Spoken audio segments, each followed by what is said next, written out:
আসসালামু আলাইকুম সবাইকে। আজকে আমি আছি ভোলা লঞ্চ ঘাটে। এটা হচ্ছে ইলিশা লঞ্চ ঘাট বলে। একটা খুব দারুণ একটা দৃশ্য আপনাদেরকে দেখাবো। দেখেন আল্লাহ তাআলার কি সৃষ্টি, প্রকৃতি এবং আল্লাহ তাআলার নিয়মে কীভাবে পৃথিবীটা চলছে।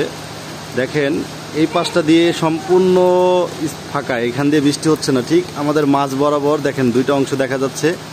এখান দিয়ে কিভাবে বৃষ্টি হচ্ছে, আকাশ থেকে ঝুমঝুম করে বৃষ্টি পড়ছে, একেবারে স্পষ্ট আমরা এখান থেকে সেটা দেখতে পাচ্ছি। এবং আমাদের এখানে বৃষ্টি খুব কম। হ্যাঁ, এই যে দেখেন ঝুম করে দেখাচ্ছি আরও কিভাবে আকাশ থেকে পানি মেঘ থেকে বৃষ্টি হয়ে পড়ছে। এবং এই পাশটা সম্পূর্ণ যেটা কালো অংশ পুরাটাই বৃষ্টি, বোঝা যাচ্ছে একটা আবরণ। সুবহানাল্লাহ, আল্লাহ তাআলা প্রকৃতিকে কিভাবে নিয়ন্ত্রণ করে এটা আসলে আমাদের চিন্তার বাহিরে।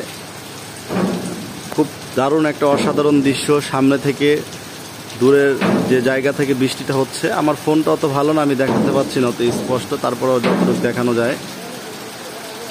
খুব দারুণ একটি দৃশ্য। আমি এই প্রথম সচক্ষে বৃষ্টিটাকে দেখলাম। আমরা তো বৃষ্টি উপর থেকে পড়তে দেখি, কিন্তু এখন সামনাসামনি সাইড থেকে দেখছি যে কীভাবে বৃষ্টিটা পড়ছে। বৃষ্টিটা দেখেন কি জোরে পড়ছে এখান দিয়ে। খুব অসাধারণ একটি দৃশ্য। আকাশ থেকে কিভাবে মেঘগুলো ঝর্ণার মতো করে পড়ছে। আল্লাহু আকবার।